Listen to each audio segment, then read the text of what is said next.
Hello, and welcome back to another episode of the Rabbit Hole Podcast, where we deep dive into some of the strangest, craziest, and most wild conspiracy theories out there. This week's episode is going to look a little bit different from how we normally do. So, normally we do the recap of the interview that was done this week. However, I think there's a little bit too much to dive into the JFK assassination. And so we are going to break this down into 3 different parts. So today's episode is going to be part 1. Next week's episode will be part 2 and part 3 released. So this week we will be talking about some of the more common theories out there, what happened on the day, and kind of just the overall overview of what actually went down and what people continue to think about today.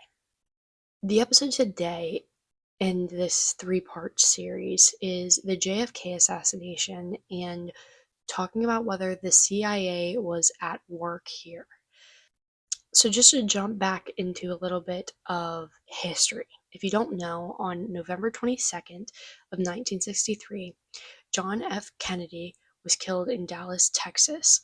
The official story was that Lee Harvey Oswald acted alone as an lone gunman, but still, after 6 decades have passed, millions believe that this isn't the whole truth.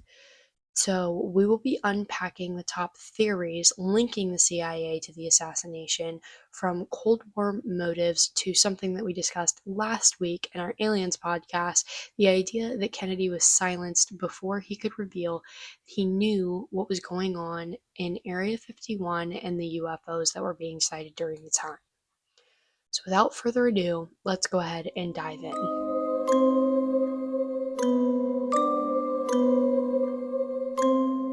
Let's get started with why the CIA keeps coming up. So the basics of this is basically Kennedy's relationship with the CIA was always very rocky, but this got even worse after the Bay of Pigs fiasco in 1961. If you don't know what that is, it was a failed invasion of Cuba by Cuban exiles trained and funded by the U.S. Central Intelligence Agency, or the CIA, in April from the 17th through the 20th in 1961. The plan was basically to overthrow Fidel Castro, the communist government at the time, and it failed due to poor planning and Castro's swift military response and lack of expedited popular support. So after this, his relationship was very rocky. He reportedly told aides that he wanted to splinter the CIA into 1,000 pieces and shatter it to the winds. Moving forward a little bit more, the agency ran operations across Cuba, Vietnam, and the Soviet Union, which were all very, very touchy topics at the time due to the war that was going on. All of this was hidden from the public, and the secrecy continued to breed that suspicion that more was going on than what actually was. Declassified files continue to drop out, and they are hinting that CIA officers knew more about Oswald than they truly admitted to knowing at the time. You can go ahead and I'll link this below. The Lie That Linked CIA to the Kennedy Assassination by Max Holland is a great read to continue learning about this just a little bit more, into understanding why he disliked the CIA so much and what their tension was between the two. And then the Harvard Gazette also put out a document entitled Declassified JFK Files Provided Enhanced Clarity on CIA Actions, Historians Say. Both are really great documents to go ahead and go into, and they just deep dive into really why he had such a rocky relationship with the CIA. Moving into the theories. So the first theory that I'm going to talk about is that the CIA was the mastermind behind this.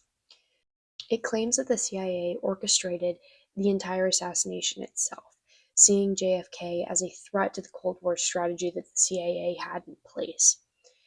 After Kennedy's refusal to invade Cuba, again after the whole fiasco behind the Bay of Pigs incident, many within the intelligence agencies and circles considered him soft on communism, which wasn't a great look at the time. As well as this, Kennedy had reportedly planned to reduce U.S. involvement in Vietnam and negotiate with Khrushchev's. Figures like E. Howard Hunt, later tied to the Watergate incident, were accused of being involved. Here is a short clip from WION entitled "The CIA Tells Lies About JFK's Killer." The first shot reportedly ricocheted off a tree branch, landed near a railway bridge, and even struck a bystander. The second and third shots struck the president, with the third proving fatal. Footage analysis suggests Oswald fired all 3 shots in just 8.4 seconds. Here's where it gets controversial. The infamous single bullet theory claims the second shot passed through Kennedy's neck, exited his throat, hit Governor Connally in the back, traveled through his ribs, took a 45-degree turn, pierced his wrist, and finally lodged in his thigh. Critics mockingly call this the magic bullet theory, arguing the bullet's path, zigzagging through 2 men and 7 layers of clothing, defies basic physics. The third shot struck Kennedy in the head, blowing out the right front of the skull. This horrific moment was captured by Abraham Zapruder, a Dallas dressmaker filming the motorcade at the time. But here's the twist. Multiple witnesses reported seeing a puff of smoke near a grassy knoll by a white picket fence, just feet from where Zapruder stood. This detail fueled conspiracy theories about a second gunman and even a possible 4th shot, contradicting the official narrative. Moving into the second theory. This theory basically works off that the CIA, along with the mafia and anti-Castro Cubans, linked together in order to assassinate Kennedy. The CIA didn't necessarily act alone in this, but they worked with the others who also wanted Kennedy gone. And the anti-Castro Cubans exile blamed him for abandoning them in the Bay of Pigs. And then the mafia felt betrayed by the Attorney General Robert Kennedy's crackdown on organized crime despite their alleged cooperation with the CIA in Cuba. This theory paints a web of overlapping motives where the CIA provided cover, logistics, or funding in order to have this assassination taking place. Here is a short video kind of explaining the CIA and two-shooter theory. And now, newly released files add further to this mystery. A 1991 CIA memo reveals that a Soviet KGB officer had reviewed 5 thick volumes of files on Oswald. According to the officer, Oswald was never a KGB agent, and in fact he was a poor marksman when he practiced shooting in the Soviet Union. If true, this reportedly contradicts the official story that Oswald was a skilled sniper who fired the shots that day in Texas at the US president. Another document shows the CIA was tracking an unnamed American communist in Mexico, a description that reportedly matches Oswald. The agency had eyes on Soviet and Cuban activities there, raising serious questions. Did the CIA intercept intelligence about Oswald's movement but fail to act? Or worse, did they already know what was coming? Moving into the third theory, which is a little bit more outlandish, but we talked about it in our last episode, the alien connection and what JFK was going to expose within Area 51.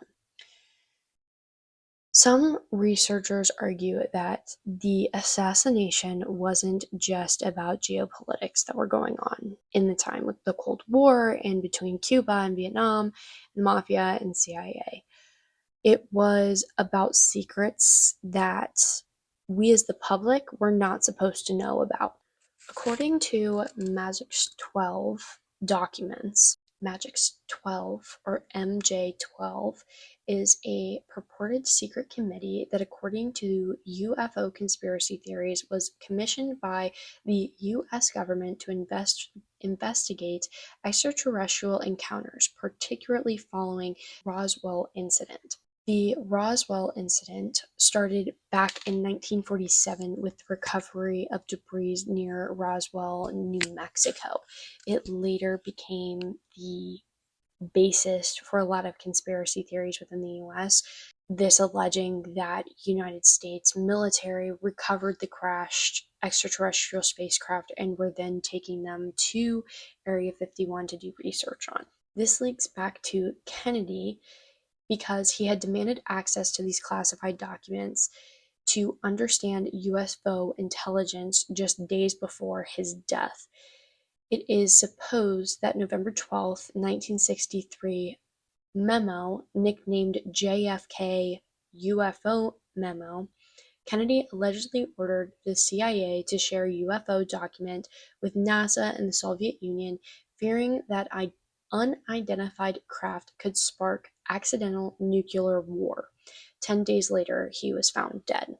This conspiracy basically has people claiming that the CIA killed JFK in order to prevent disclosure of alien technology hidden in Area 51. The motive wasn't just to control the situation, but it was to contain this ultimate secret that the CIA was covering up from all of us. Some even connect this to later government silences, such as what I talked about before, Roswell and Project Blue Book. Project Blue Book was the U.S. Air Force's official program from 1947 to 1969 to investigate UFOs reported. The project was ended after 12,618 sightings were investigated, concluded that there was no evidence of extraterrestrial technology or threat to national security, though it could not be identified the cause of all 701 unidentified cases. Today, the project's declassified files are available, and I will have them linked down below as well. If you are not familiar with Area 51, there is a great read by History.com called What is Area 51 and Why is it so secret? And you can also go back and listen to last week's episode where we talk about Area 51 and ancient aliens. The National Archives also has the Assassination Records collection, which I will link below.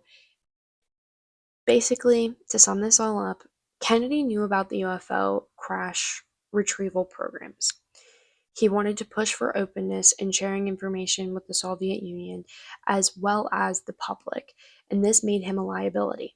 The CIA, acting as a protector of national security, allegedly removed him before disclosure could happen. Now that we've talked about some of the theories, let's talk about what the official records say. There's no official records or official investigations that prove any of these theories, but the official records did claim that the Warren Commission concluded that Oswald acted alone. So this is a common thing that we all hear about, that Oswald acted alone. There was no magic theory, no two bullets, no CIA involvement, basically. The House Selection Committee on Assassinations 1979 suggested that there could be a probable conspiracy but did not link it to the CIA. Still, there's a sheer number of classified files and redactions around both Area 51 and JFK's death that keep this theory alive as it is today, almost 6 decades later. So why does this and these theories all matter? The assassination of JFK is more than just a historical event. It speaks to the governance, security, and accountability and public trust. Those who believe that if the CIA was involved in any capacity, it continues to raise questions of the limits of intelligence agencies in our democratic society. Even if the CIA involvement isn't proved, the existence of credible theories such as what I have talked about have secrecy and opaque power that can fuel suspicion and doubt, which can be seen through these theories that have been suggested for the last 6 decades. But that is all I have for you today. Make sure to tune in again next week to listen to part 2 of the JFK Assassinations segment. And like always, please give a like, a comment, and please subscribe if you are on YouTube, and please follow us if you are on Spotify. Please do not forget to go ahead and follow us on Facebook, Instagram, TikTok, and make sure to keep up to date on our YouTube shorts as well. I look forward to speaking with you guys again next week while we deep dive into some more of the JFK assassination.